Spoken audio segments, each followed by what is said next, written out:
Episode number 152 with Carlos and Chris Kusha.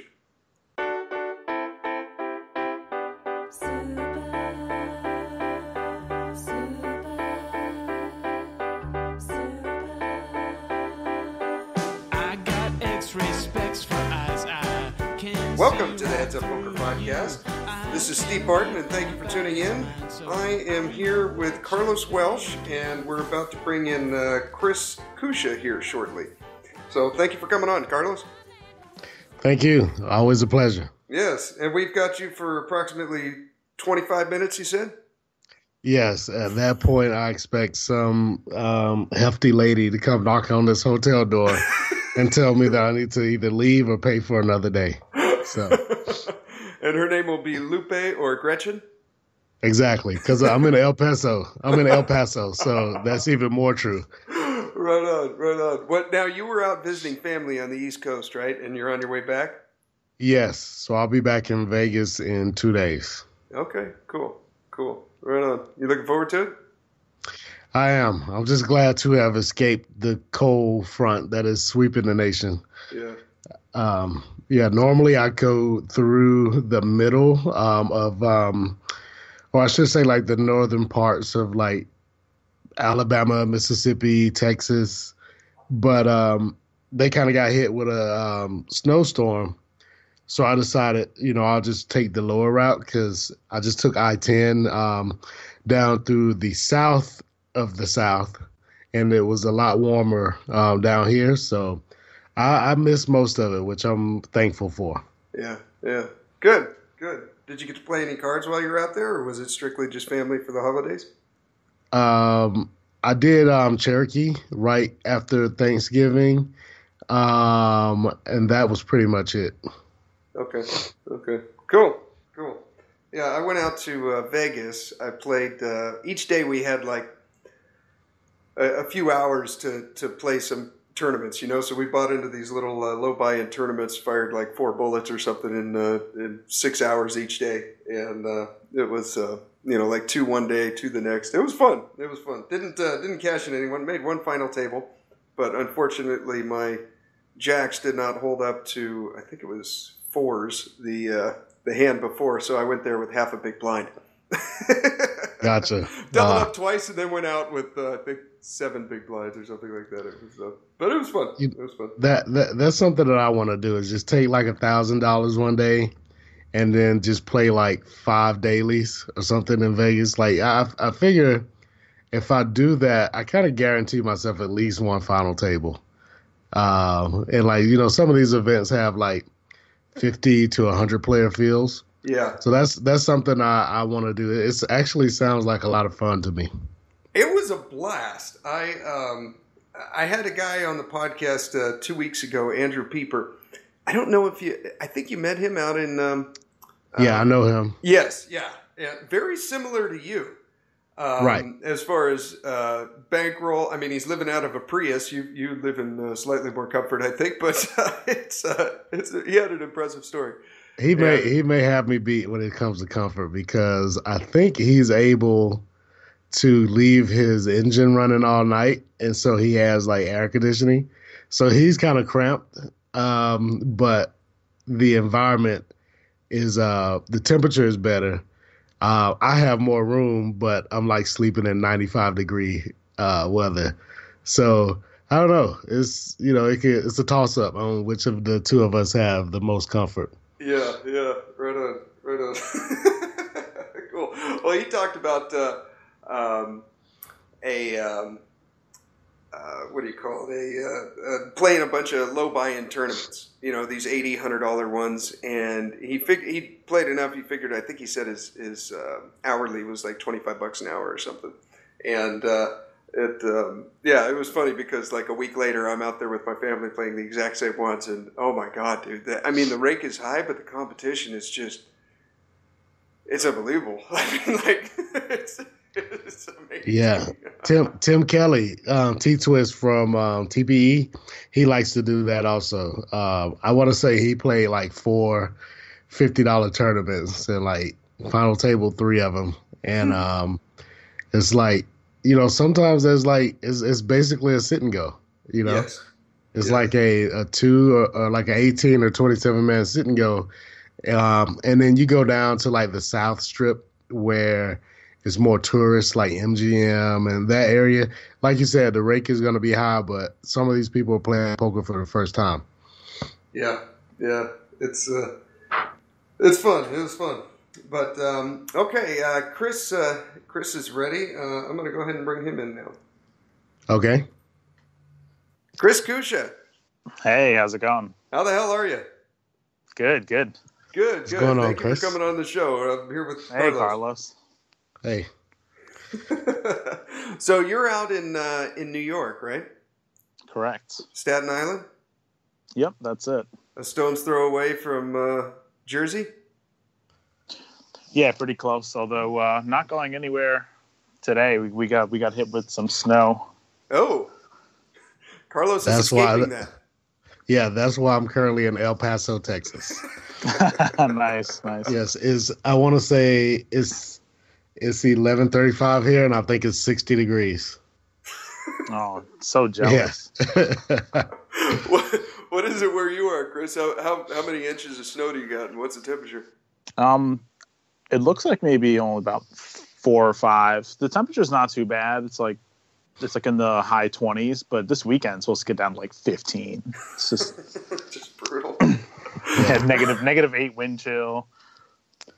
Yeah, see, that's what I was running from. Don't blame you. Right on.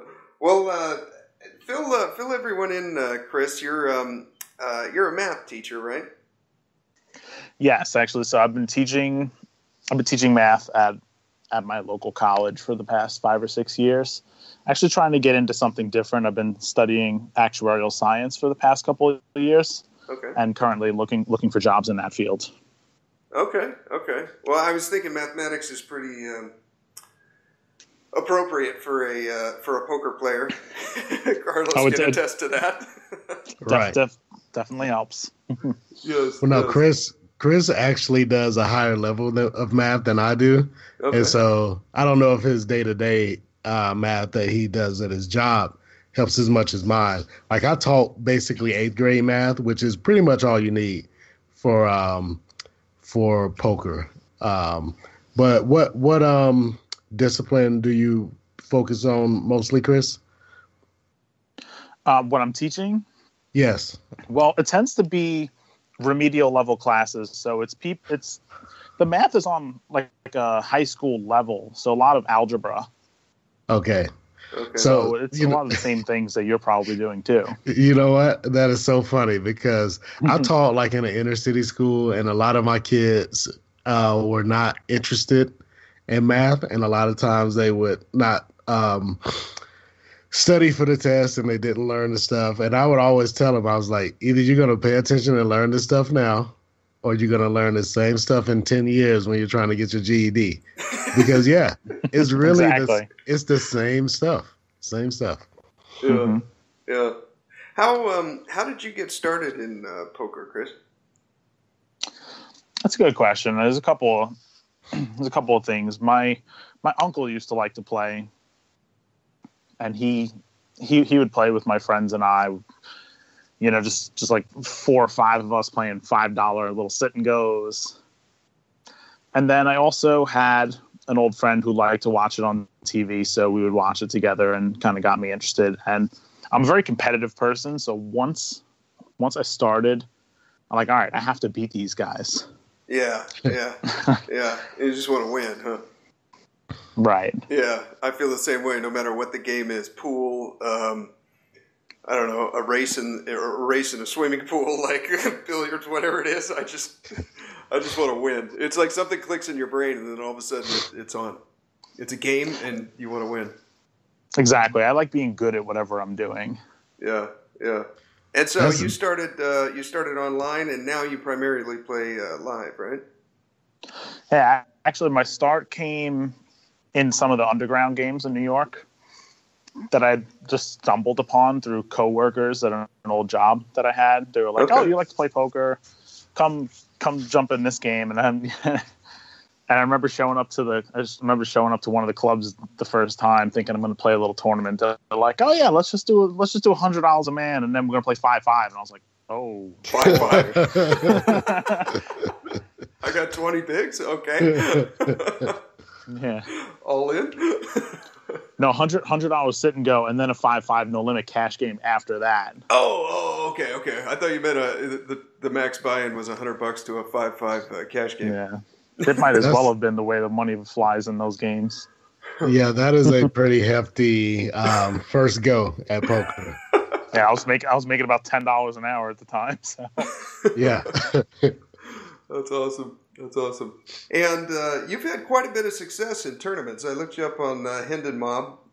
You've got over 300K in live caches, and you had, I believe, what was the most fun sweat that I've ever been a part of, I guess, or followed in your deep run in the 2016 WSOP. And you ended up getting 27th for almost 300K. And I remember, because, we've been a part of TPE, and you've been up there, and then I got to meet you, and it was just a fun sweat to follow. And how many days did you end up going in that? Was it 5 or? It was. I got knocked out at the very beginning of day 7. Okay, made it to day 7. That's amazing. That is amazing. It was a very, very surreal experience. That is so cool. And you were backed for a portion of it, right? Yeah, a pretty hefty portion. The summer wasn't going very well. I actually 2 days before, I didn't think I was going to be able to sell enough action or have enough money to play in it. And I tried playing a satellite. It didn't work. But then on day 1B, I was at the Rio playing 2040 mix, and I ended up having a huge session, won about $2,000. Nice. Which is about 50 big bets in that game. So it was pretty big win, and just decided, screw it, I'm playing tomorrow. Nice. Right on. The best decision of your poker career. Exactly. I feel like everybody whoever has some kind of success has to have one of those degen moments. Yeah. Where they just put too much of themselves on the line and it works out. That's actually a pretty big moment in my poker career also. See, that's a piece of the story I didn't realize, that it was a sweat to get in, because Chris and I did a swap. And so that's right. So had he not had that pretty big win in the cash session, then I would not have got a chance to share in that deep run. So it's cool. It's cool to hear that side of the story. That is cool. Cool. What? How much did you guys swap? Like 5% or 1 or? Just 1%. Just 1%. Okay. Yeah. Right on. That's right. I remember you were so into railing him the whole time, and that's right. It's because you had a piece of him. you had a 1% save. That was probably the most fun sweat I've ever had, by far. I bet. By far. I tell you, you're like, that's another $50. That's another $50. Yeah. My friends were loving it too. I had people were following Carlos, because once we were on to day 5 and 6, I was on the TV table, so I couldn't really be on Twitter as much. Yeah. And Carlos was doing all the live updates and everything. People following him. They're like, oh, I love him. Probably like 1 tweet per minute for like 2 days straight. It was so great, man. Chris looks seriously across the man at the other end of the table, and then folds.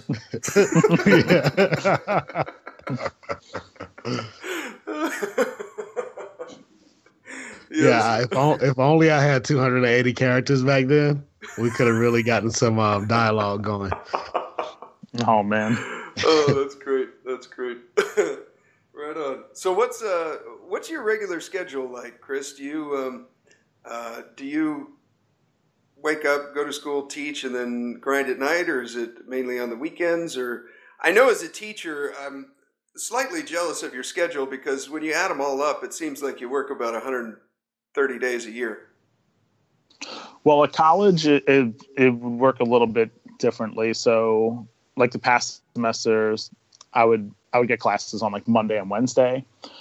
And then on Tuesdays, the Parks Casino in Philadelphia has a lot of big games. So I generally go up there on Tuesday afternoons to play 10-10. And then Friday, I'll go down to Atlantic City. But I'm not even teaching this semester now. So I just kind of play a couple days a week while I'm looking for other jobs. What do you do now that you're not teaching? Working on your new career?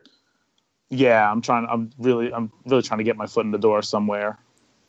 And what will tell me the name of your future job?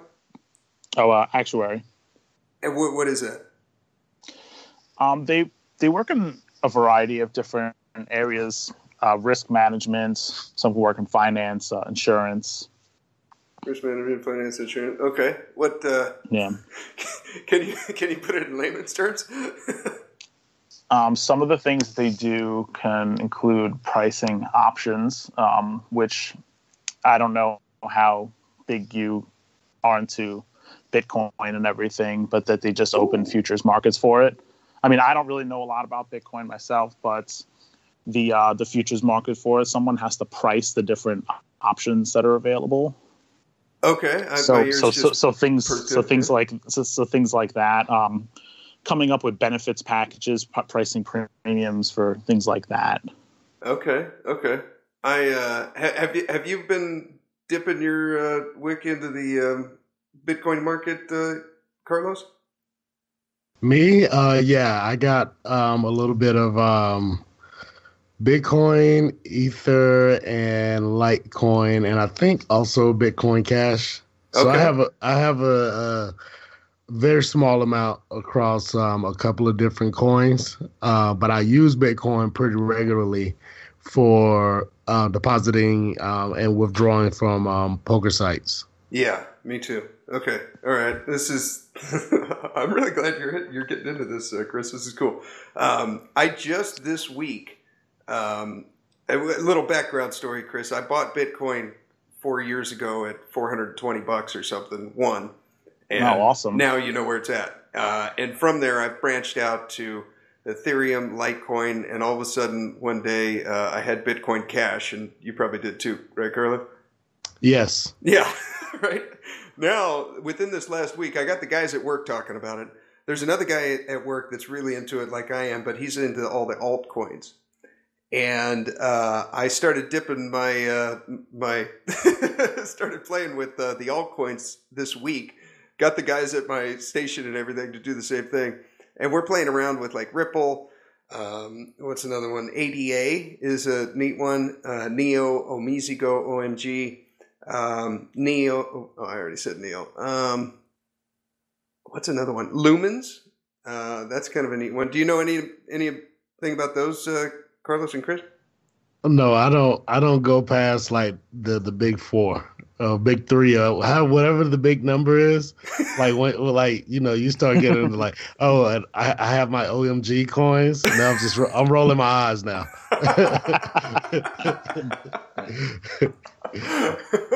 They're fun because they, you can get some of them for a few cents a piece, up to $90 or something, and there's some neat returns on them.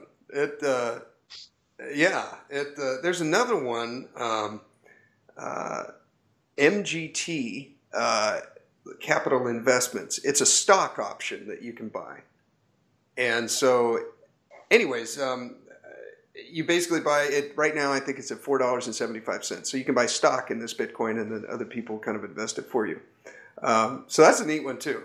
Have you guys heard of those ones? I have not. Chris?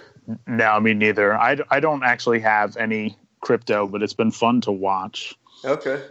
I feel like I kind of missed the boat on it. Although some of the other coins I might think about playing around with if I had some more information how it all worked. Oh, I don't think you've missed the boat at all. I think this is going to be huge. I think this is our era's .com era, our generation's.com era. I think it's gonna be fun. It's gonna be fun. Yeah, but right on. So you're playing in AC, and are you doing any online, or is it all live? Pretty much all live at this point. I do have Poker Stars New Jersey that occasionally they'll run some tournaments. Like I think I just got an email yesterday for some little winter series that they're going to have. But in terms of the cash games, it's hard to find anything that runs that's not just super reg infested. Like the 2-5 games online are pretty bad. Okay. Yeah, now that's only Jersey players, right? When you're playing, right? Oh, Stars. Okay. How's the player pool? Like, it's small and a lot of regulars depending on what you play. I like playing the mixed games when they run on there. Those are pretty fun, and sometimes you'll even get like a 10-20 or something. But well, you probably play more mixed games than you do Hold'em, right? A decent amount. I'll vary it up. So at Borgata, there's a 20-40 stud game that runs regularly. That's pretty good. And on Thursdays, if I make it down there, they have a 40-80 mix, which is pretty fun. And then the rest of the time, I'll usually just play 5-10 no limit. Right on. What's your routine before you go to play? Do you have like a set thing that you do before you go to play at the tables? Not really a routine. I guess just make sure I have one of those little rubber ducks and some headphones in case I get tilted. You have 5 rubber ducks? Is that what it is? You change them out every day? The collection keeps growing. I probably have like 7 or 8 now. It's great. The newest one is a red one with like one of those, it's like an anti-bullying one. It says be a buddy, not a bully, which I thought was hilarious. Hey man, stop raising my blind. Be a buddy, not a bully. Right on. Does that ever work, or does that make people just want to raise your blind more? It makes them laugh at least. If I saw a guy with a rubber ducky of your stature sit down and use that as a card protector, it'd probably be about 20 minutes before I figured out that you weren't a fish. Does that sound like an accurate perception, or? I don't know. I don't really. Do you use that like really as an advantage? Like when you sit down, maybe guys are they're gonna think that. Yeah, I really wonder how it makes people perceive me, because sometimes people will say things bad, and sometimes they won't. Okay. I think it all depends. Some people care, some people don't care. I love chip protectors, because especially when the people are to my left, because it's always a conversation starter, and you can get the conversation going like that. And the more outlandish, usually, the better the story. That's why I don't use them. I don't use them because I hate conversation. Oh, why? Because I'm an introvert. The game is about people, Carlos. You know what? That's why I'm an online player. I wish there was a professional poker player. It's funny that I think that you don't like interacting with people as talkative as you are on these podcasts. I wish there was a way to like block chat in real life. I would definitely do that. Oh, man. So many useful things you learn though. Even just having a conversation with somebody, even if it's not poker related at all, you can kind of see what kind of person they are, and that might give you some insight to how they might play. That is true. That's true. Yeah. What their career is, what they do for fun, how long they're playing for. You can learn all types of stuff. I mean, you can sit down and talk with a guy and learn that he has a plane ticket at 10 o'clock and this tournament goes till 6 in the morning, and he just bought a lottery ticket and he has no way of cashing it. Exactly. Right.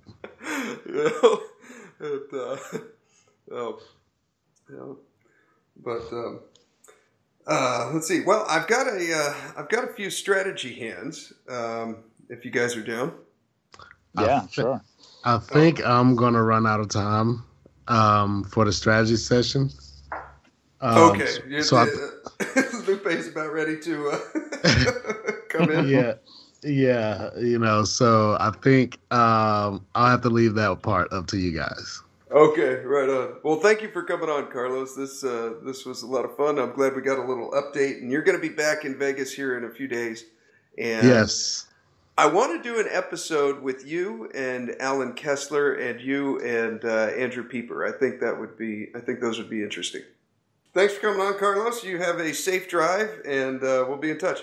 Okay, I'll talk to you guys later. All right, brother. Okay. All right, great hearing from you again. Hope to see you again this summer. You too, Chris. Bye. Yeah. So speaking, what are your plans this summer, Chris? You're going out to the WSOP, I'm sure, right?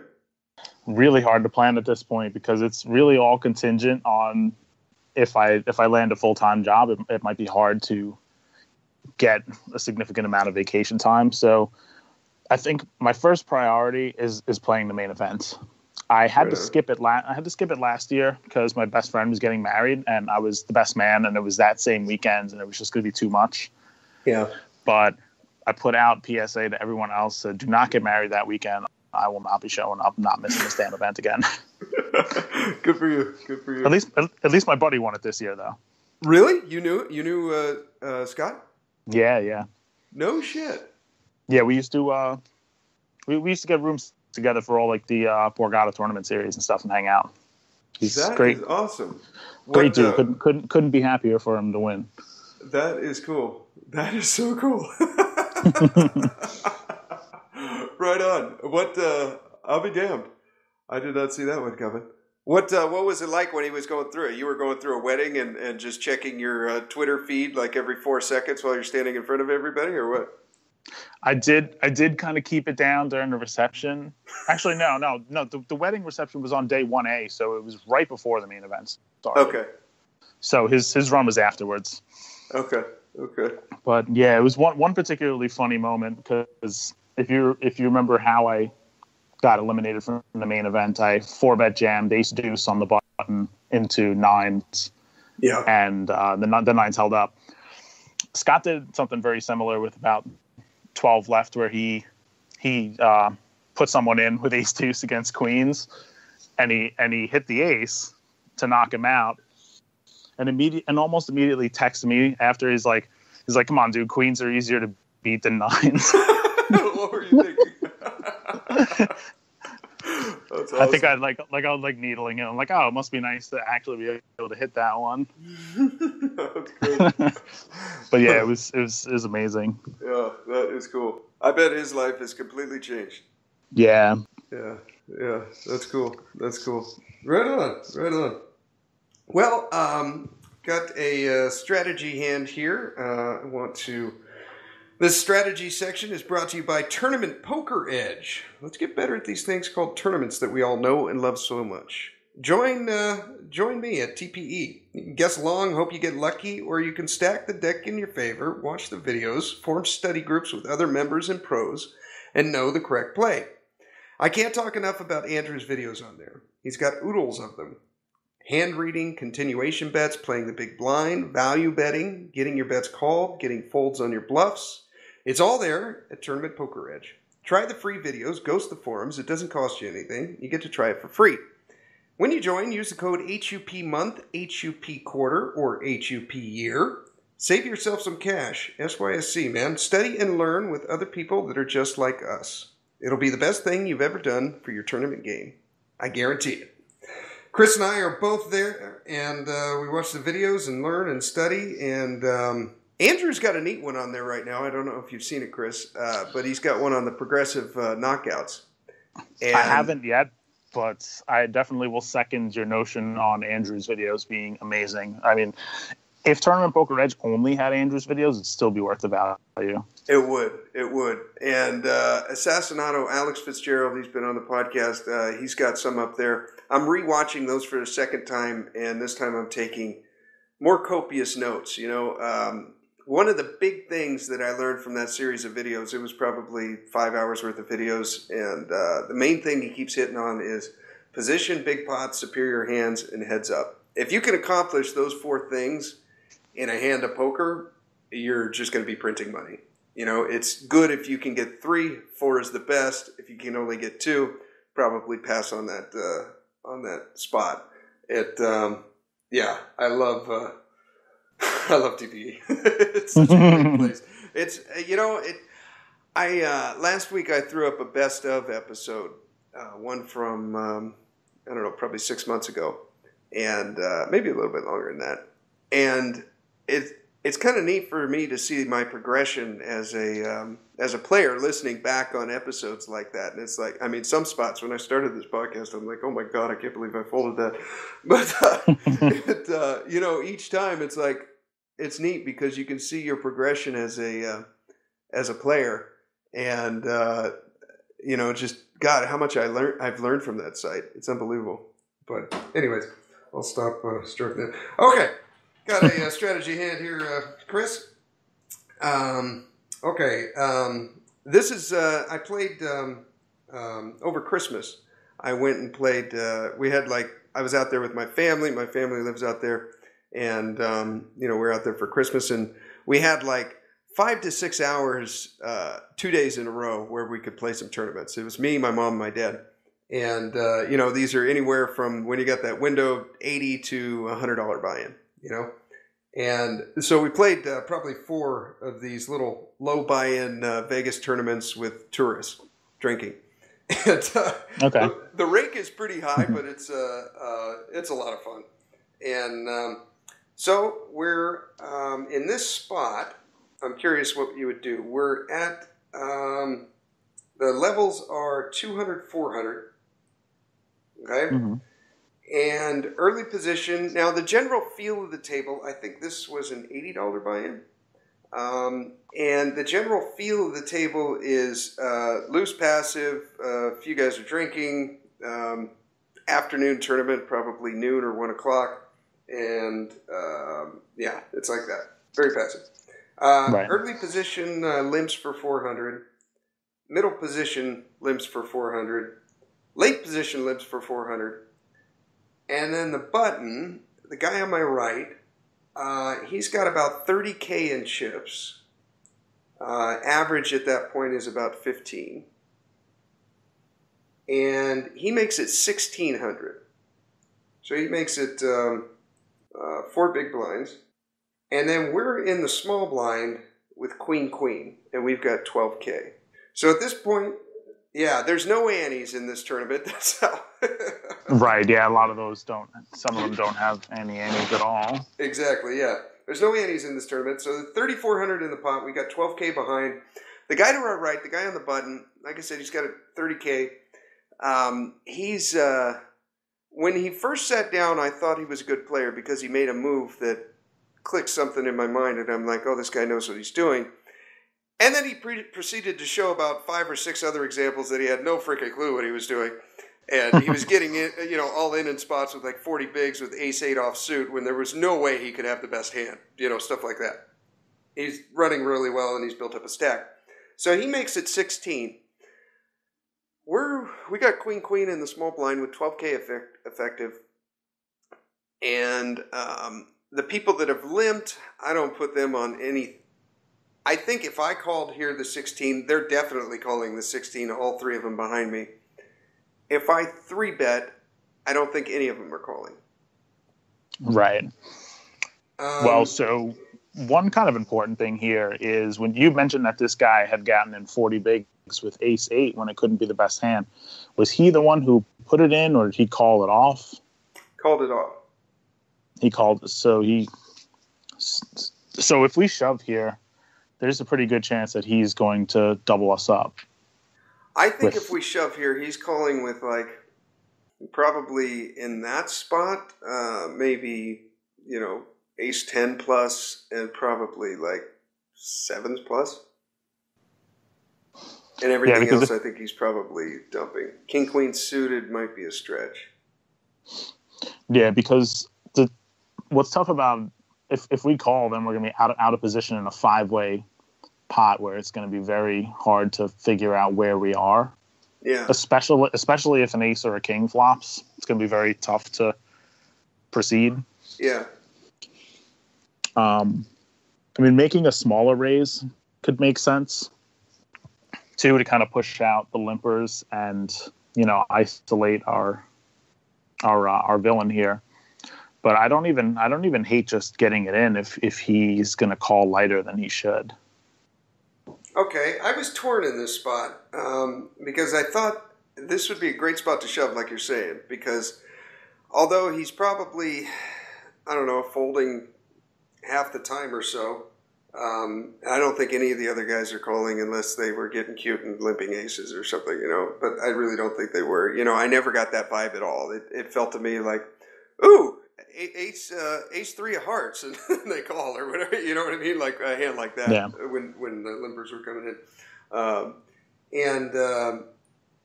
yeah. And then I also thought I was kind of torn. He made it 16. I think if I make it like 32 or 38 here or something like that, maybe 4K, I think he's calling quite a bit. I think the rest of the guys are folding.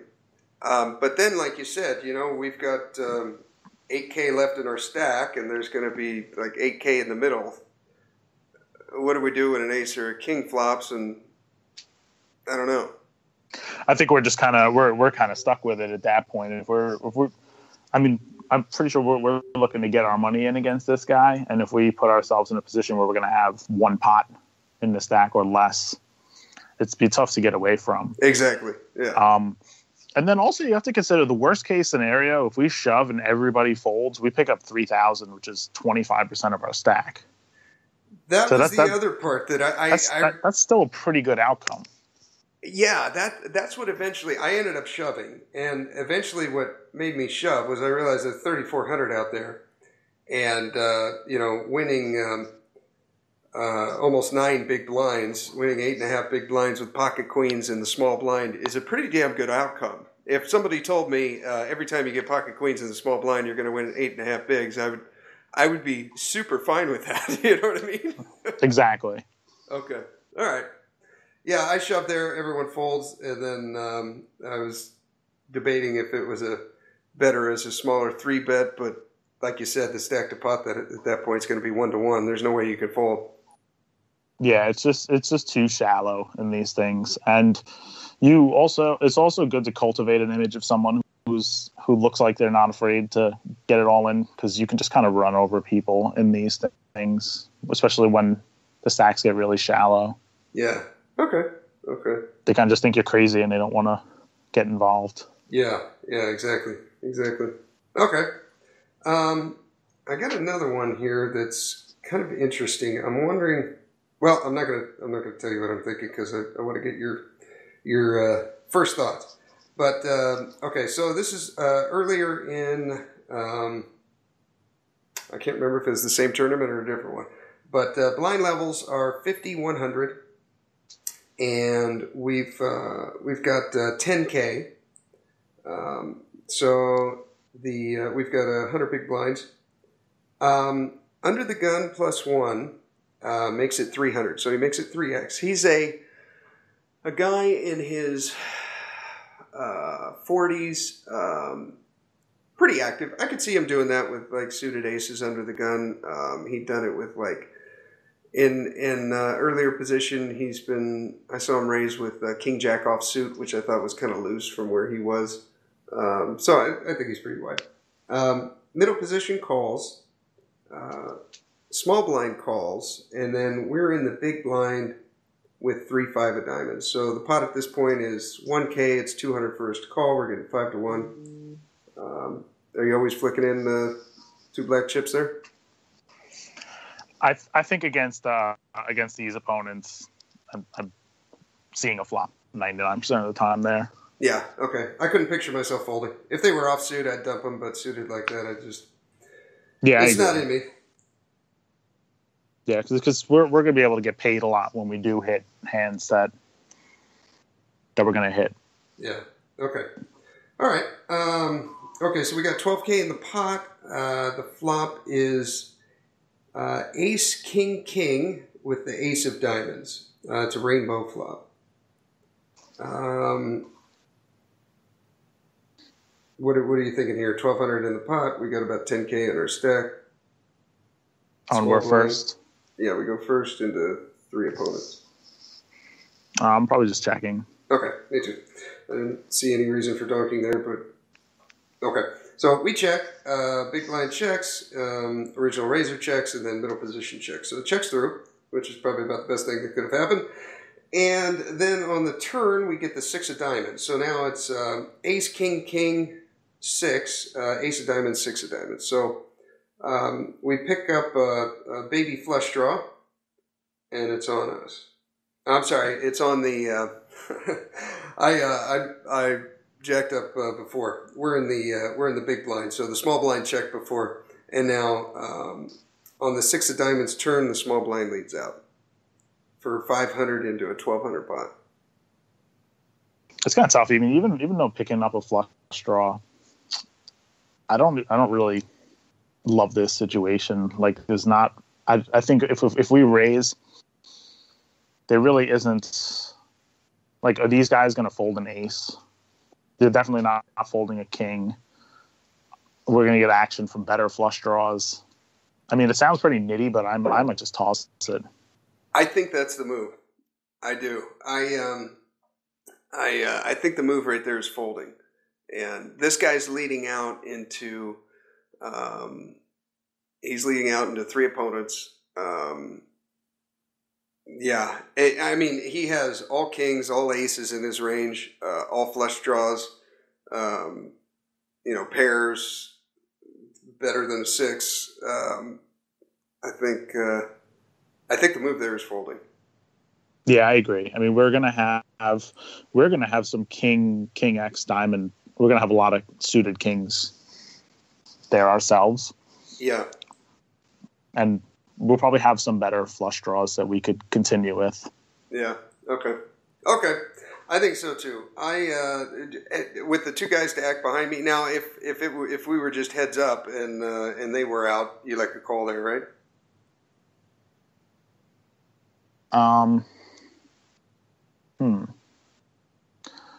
If we were just heads up, meaning that like if we were just playing this pot blind versus blind. Yeah. I mean, I probably would have liked taking a stab at it on the flop. Okay. Yeah, I guess the whole dynamic changes because then it would have had to fold to the small blind. He would have raised. Yeah. Okay. Right. With all our back doors, I think it would be a good place to bet in position. Yeah. Okay. I thought so too. Review of this. I thought that was a fold. I thought it was too loose to. I flicked in a call, and the other 2 guys fold. So. Probably the best thing that could have happened. The river is the jack of diamonds. We got 2,200 in the pot. We make our flush. So the final board is ace of diamonds, king, king, 6 of diamonds, jack of diamonds. There's only one worse flush. And into 2,200, the small blind leads out for 1,000. And do we have any kind of information on this guy? Not really. Now that I'm running through it in my hand or in my head, I sat down at the table about 5 minutes before. So we just either moved or maybe they got some more players in to start up another table because it's kind of early in the tournament. I don't remember, but I remember having just gotten there. Because I think because this would be very kind of an exploitable read on like the field of daily tournament players, that if you threw in a very small raise here, a lot of them would not want to fold a king. Some of them wouldn't even fold an ace. They're like, the I have to see it types. But against someone who isn't going to pay you off as easily, I think just calling is fine. But I would be very tempted to make it like 2,300 and see if we get a call from a king. Yeah. Okay. I think so too. I think it's a raise. I was thinking more like 3K and then fold to a because we're folding if he shoves there, right? Whatever. Yes, definitely. Yeah. Okay. Yeah, a raise fold. Yeah, I think so too. But I like what you're saying about just make it like super value-y, a little bit more into min raise. And then you might even get called by ace 10 or something. Yeah, like if this guy has ace jack and you click it back on him, you might actually ace jack doesn't matter because there's 2 kings on the board. Yeah, but ace king, I guess at that point any ace really, you're either hoping to get called by a king or ace queen. Yeah, it's hard to see. It's hard to see him having many hands that beat us. They would have to be other flushes, because like King Jack is maybe the only one that comes to mind that he could really have in his range. King Jack or maybe pocket sixes, because the flop checked through and then he led the turn when the six came. Oh yeah, pocket sixes as well. Yeah. Yeah, you're right. Okay, I ended up calling, and I flip over my hand, and he mucked his. It was kind of an interesting dynamic between I think maybe he didn't really know the rules, that since I called, he's got to show. But he was kind of waiting, and I'm sitting at a table full of recreational players that are drinking, and I didn't want to create any awkward moments, I guess. So I didn't get to see his hand. But anyhow, I ended up winning that pot. So I thought that, like we're saying, it was a fold on the turn, and that it was a raise on the river. Yeah, I mean, odds are you probably weren't getting anything out of him this time, but who knows? Yeah, true. You did win the tournament, though, right? I wish I did. No, I made a hell of a run. I went from half a big blind to 4 to 7, and then got knocked out. So those are great. Yeah, I remember I had a tournament I was playing at my local casino, and there was a car accident that happened right out front. And I'm a fireman, and so I was just started the tournament, and somebody ran in and said, "Is anybody a doctor?" And I've probably heard that 6 times since I've become a fireman. And you never want a doctor there, because they're used to doing surgeries, or they're used to prescribing medicine for a cold. If you have a real emergency, you want a paramedic, an EMT, or a fireman, and that's pretty much it, right? You want you want first responders. Day. So I run out, and there's this car that hit a fire hydrant, and this poor guy, man, the fire hydrant hit him. And so blew out I'm sure his hip was broken, and waited for the fireman to get there, took him off in the ambulance and all that. And now I'm sitting there just completely freaking soaked, because I've been, huddled underneath this fire hydrant that's shooting 1,000 gallons into the air every minute. And, and so I went back into the tournament director. I'm like, "Bro, can you hold my spot in the tournament or something? I'm going to go home and change, and, go ahead and blind me down or whatever, but I'll be back in about 30 minutes. He's all, "Yeah, no worries." So I went home, came back, sat down. First hand, I look at aces, get it all in pre-flop for 50 bigs, and the guy has 10, spikes at 10. I'm left with 1 chip, which was less than a big blind. I ground that up, and I ended up getting, I think, 2nd or 3rd in the tournament. So anytime I get knocked down to that, I always remember that tournament, and it gives me hope. But this one, it wasn't meant to be. But that's a pretty awesome story, though. It was so great. It was fun. But anyhow, this is just before that happened, and we're under the gun 1. He's got 15 big blinds. We're 8-handed, and he shoves all in. Now, he's a guy, let's see, he's kind of heavier set. He's probably 220, maybe 5'8". He's not from America. His accent was, it was like Eastern Europe accent. Okay, but his English was pretty good. And he told me what country he was from, and I cannot remember, but it was something like Croatia or, anyways, not American, but he's there on vacation. And he's been playing fairly loose. I think in that spot he would probably shove with 15 bigs. He'd probably shove 4s plus, probably all aces, maybe suited kings, a lot of queens.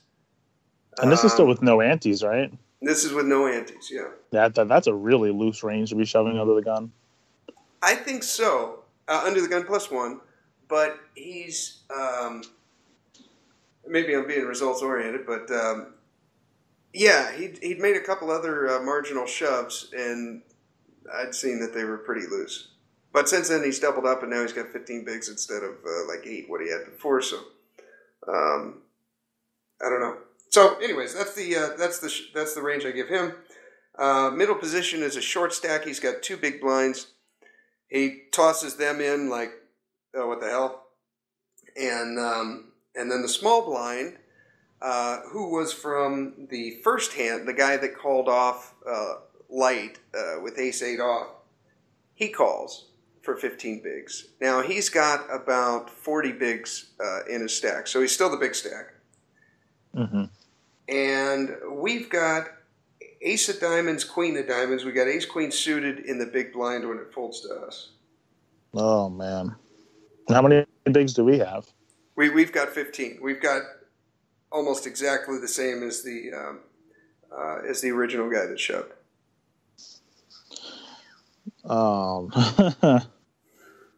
So we got 3 people all in, ace queen suited. 2 people who, probably all 3 of them, who put it in lighter than they should. And I'm assuming, since you said this was right before the final table, we're probably about like 16 people left.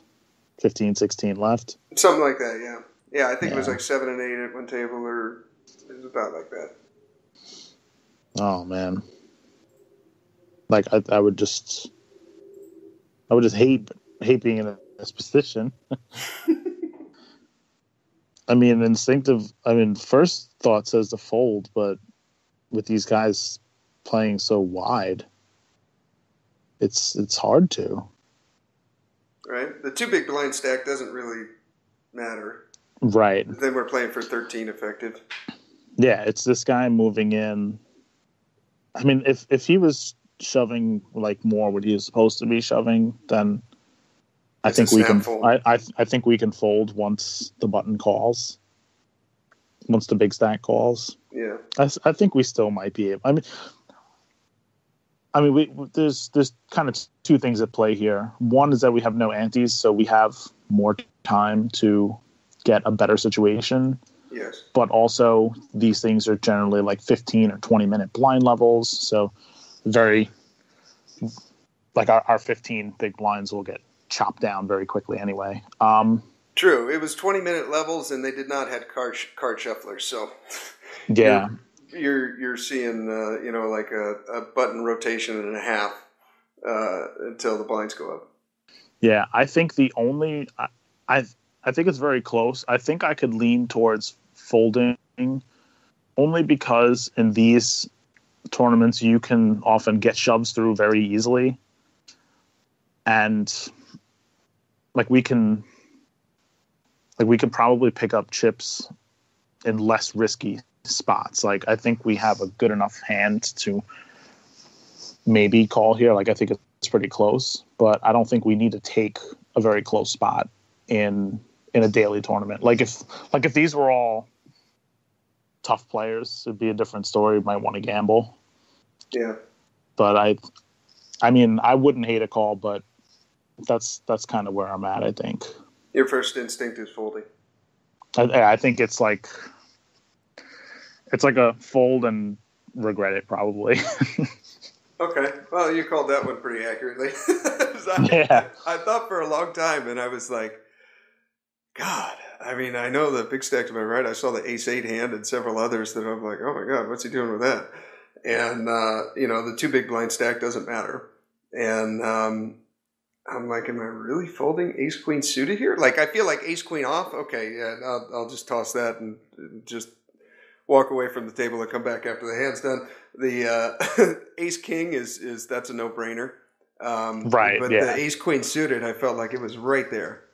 And anyways, I dump it. And the original shover shows queen-8 offsuit.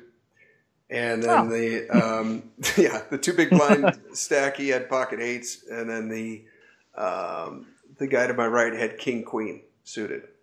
So, we would have lost a king spiked. And but still, man, I mean, like I ran the numbers on that, and we're 55, and I'm like, oh God, yeah. Not counting the pocket 8s, we're 55, and I'm like, oh, that was bad.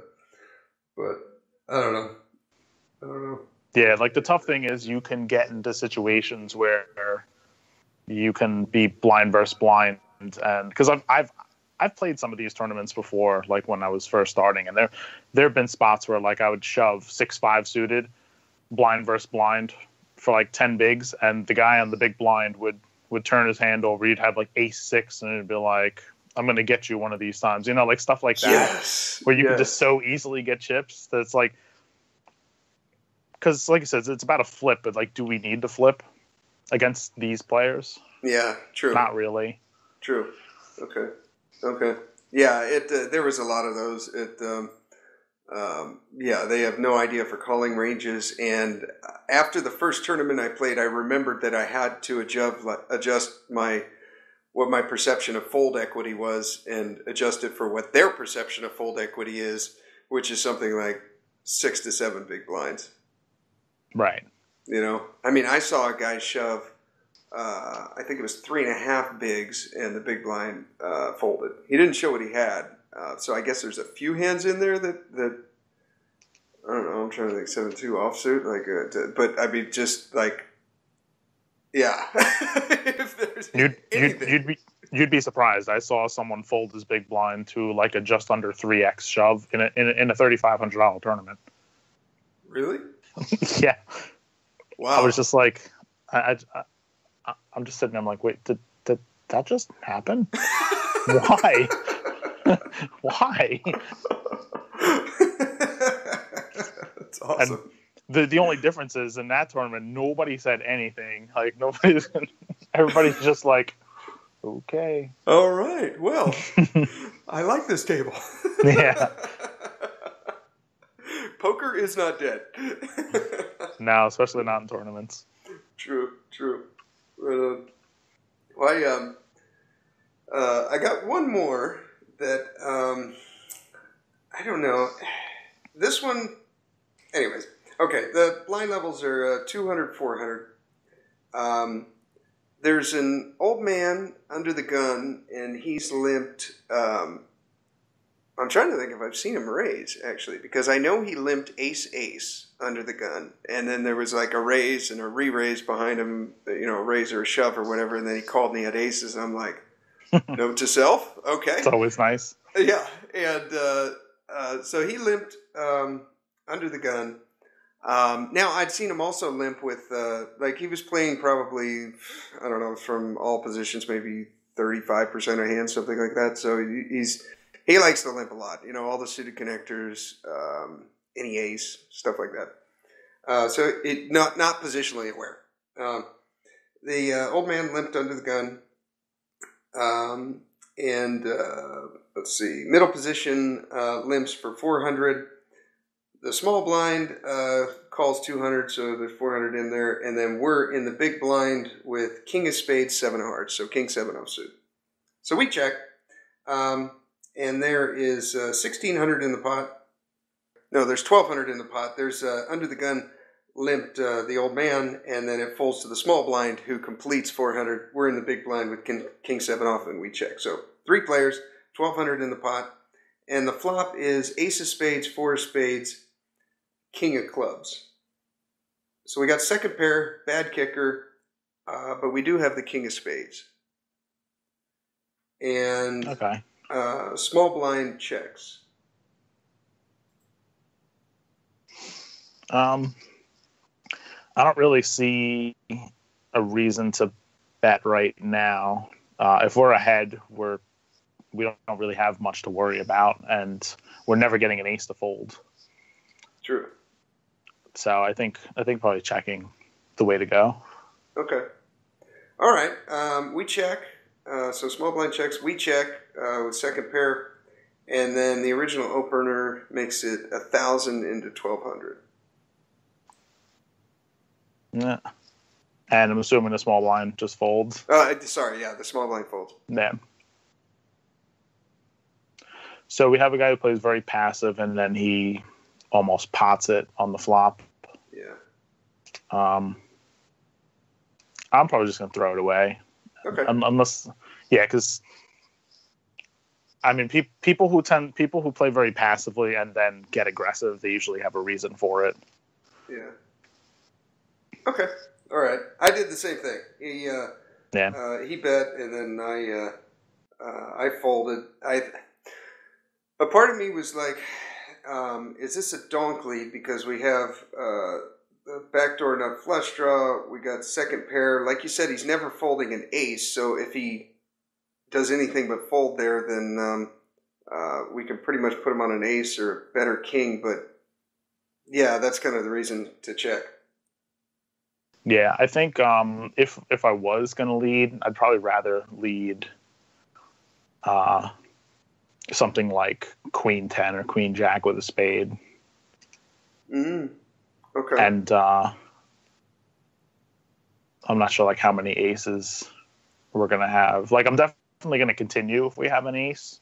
I'm not going to just check fold an ace to that. But I think if we were going to have a leading range, I probably wouldn't want to put a king in it. Okay. All right. Right on. Yeah, I end up check folding. I think now. What if he bet something like he bet 1,000 into 1,200? We've got King of Spades, 7 of Hearts board, his Ace of Spades, King of Clubs, 4 of Spades. What if he bet something like 500? 500 I can. And how deep are we? We've got about 10K. 10K effective. I think there's a much better argument for calling a smaller bet, and then we could even use turn spades like as a bluff. Like we can lead the turn as a bluff. Okay. If we pick up a spade draw. Yeah. But yeah, because also people tend to be very transparent with their bet sizes when they bet big. They usually have a hand that they like. Yeah. Okay. Yeah.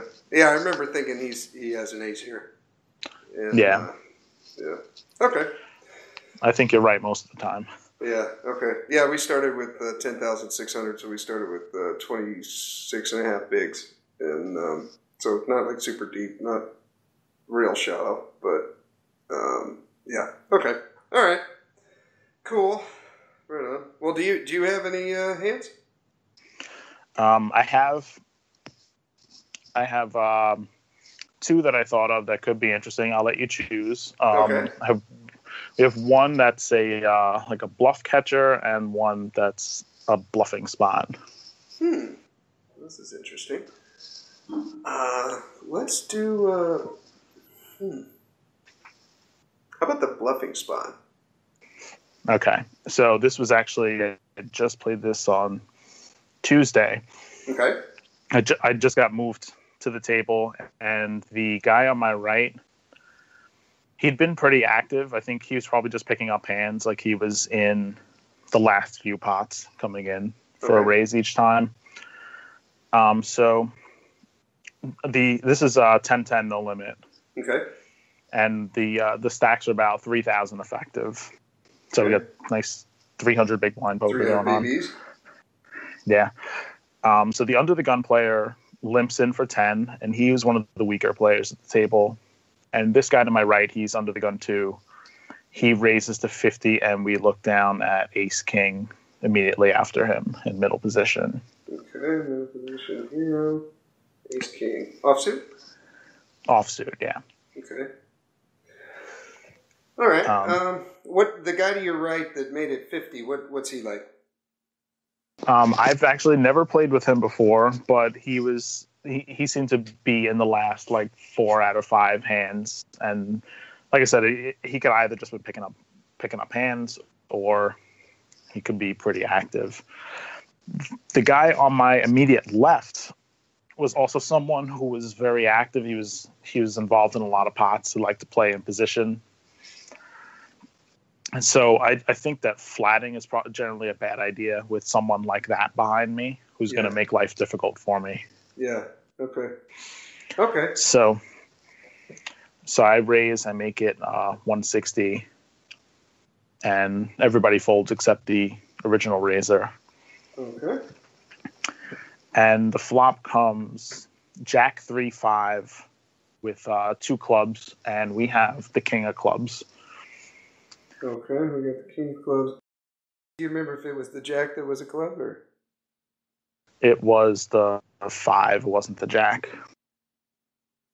Oh wait, no, 2 clubs. It was actually And so the Jack and the 5 are clubs, and Okay. then Jack 5 of clubs, King club. three diamonds. And we're heads up 32. So there's So it's about 350 in the pot. 350 in the pot. Okay. And then it checks on us, right? And he checks to us. We're in position. Oh, I'm sorry. You're right, because he was in the gun +2. So he checks. Mm-hmm. DG2 checks, and it's on us. I thought this was pretty interesting because we have. I mean, we can do something like bet our entire range here on a board this dry, and I think that there are some turn cards that can set us up to barrel, because we're definitely going to need more than one bet to move them off of like a middle pair, so like 9s or 10s or something like that. Yeah. I'm debating between C betting here or checking, obviously, but right. It is kind of attractive to lead here, and into 350, make it like 2 or 225 or something, and then lead again on good turns, like any club, any ace, any king, any queen, any 10, and so then you get your 2 bets in there. Or do we take the conservative route and do we check, and then when that club hits the club, ace, king, queen, or 10, hits on the turn, then lead that, and then lead the river. I don't know if it's better to get 2 in right now or 2 in on the turn at river. I think we also have to consider when we check behind and he leads the turn. That's a good point. Yeah. Which could definitely be dicey. Yeah, I could see myself doing either one. Sizing, I'd go, I don't know, 200 to 225, something like that, maybe as much as 250, and then do the same on good turns. And you know what? By leading here too, we make it more likely that if he just calls, that he's going to check the turn. Yes, and I don't know what levels he's on, but you don't really get check raised often on a flop like this. Yeah. And having the I said I had the king of clubs, right? Not the ace. King. So it is possible that he can have ace x of clubs, and he'd probably raise with that. True, but unlikely. But it's a pretty good flop for like people to slow play. Yeah. But so I think betting if he's got you crushed here, he's only going to have jacks, pocket 3s, or pocket 5s, or like you said, ace x of clubs. Right. I don't think is he really just calling their pre-flop with queens plus, and we block ace king, we block aces and kings. I suppose it's possible, but I think it's unlikely. Yeah, I think queens is possible. Think so? Okay. He's not 4-betting with those? I mean, I don't know in particular how he plays. I probably wouldn't tend to 4-bet queens in early position against middle position like that. Okay. But I also tend to like to play post flop more than a lot of the other players.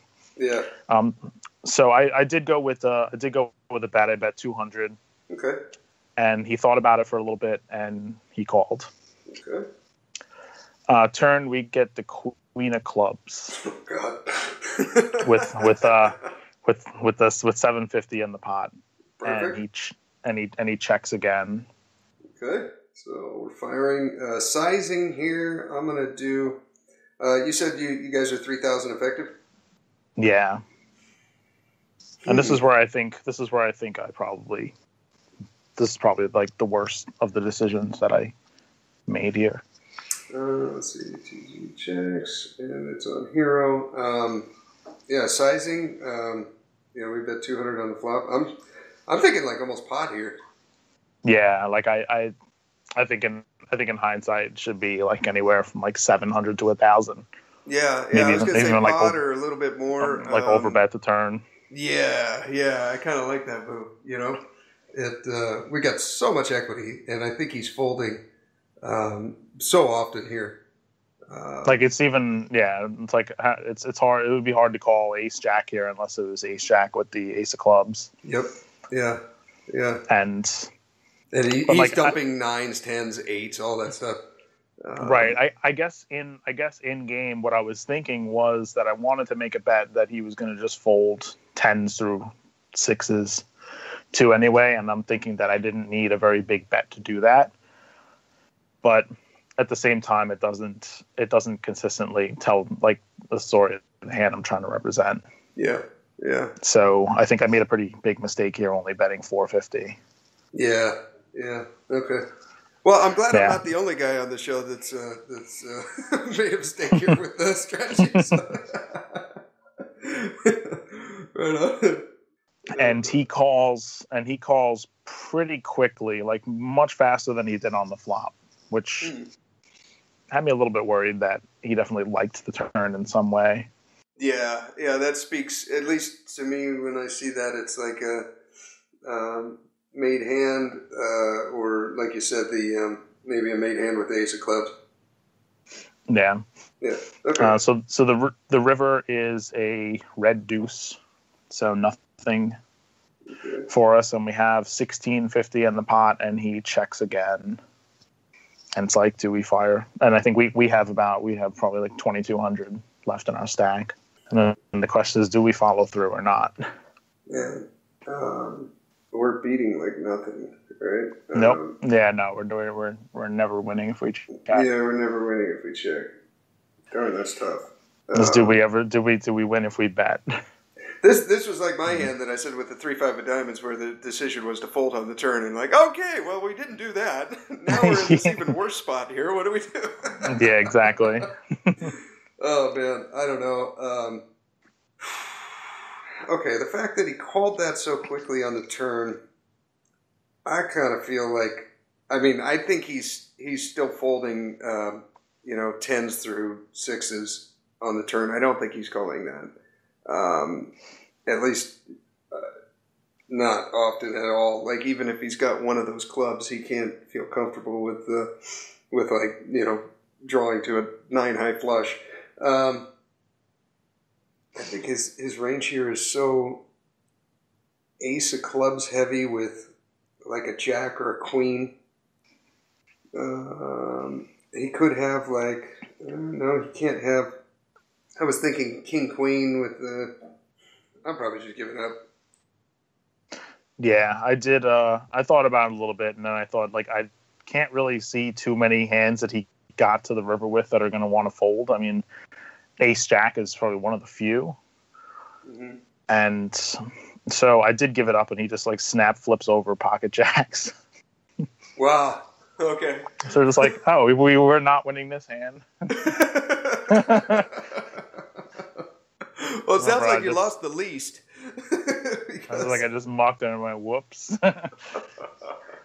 Oh, that's great. Oh, right on. Okay, well, you definitely lost the least, I think, there. I would have lost an extra 300 on the by turn. Accident, yeah. betting a proper bet on the turn. Yeah. Cool. What do you got in store for the rest of the day? You playing cards? No, I'm just I just put in some applications, just relaxing. I gotta shovel the front of the house. That's right.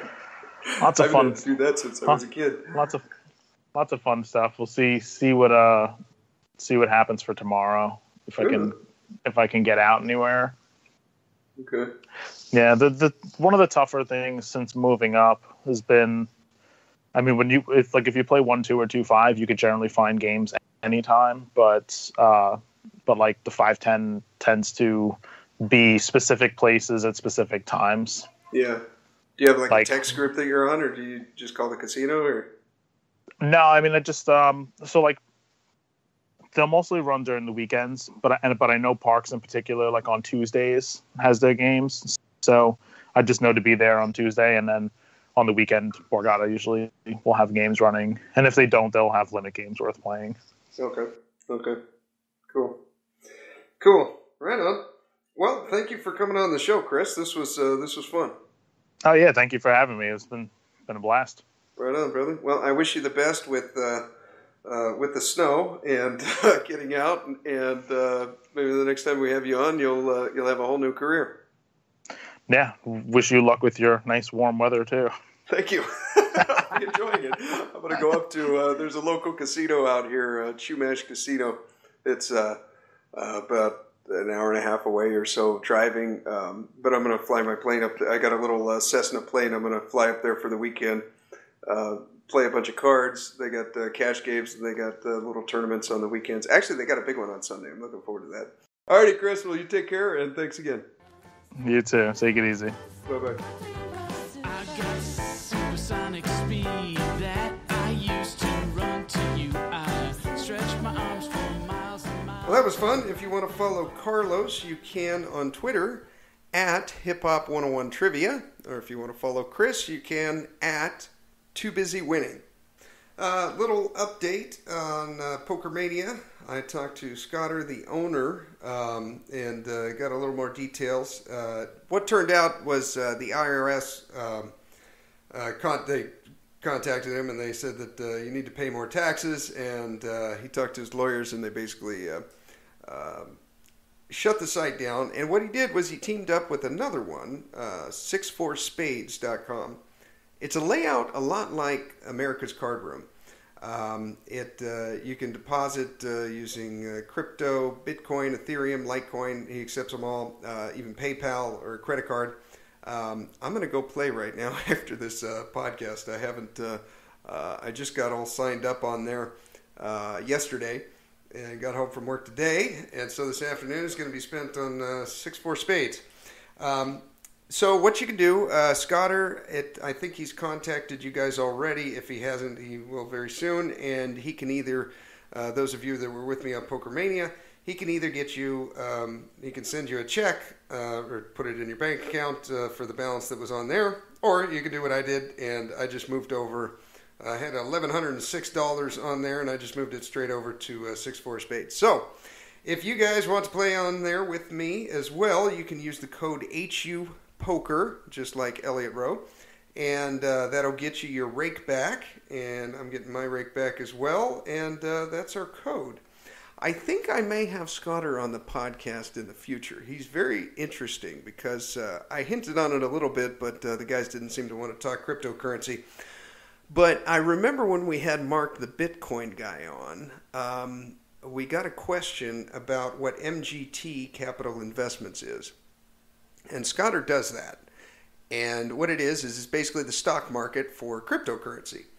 Right now it's at $4.75. And what he's doing is he bought up a bunch of shares of that. He waits for it to go up 10%. And then he cashes out that 10%. And he's basically giving himself like a weekly paycheck. So I think I'm going to try the same thing. It's more of day trading. So you got to watch the market or set in an automatic sell point in there. Each transaction, at least if you do it on the right avenue, it's only going to cost you $7.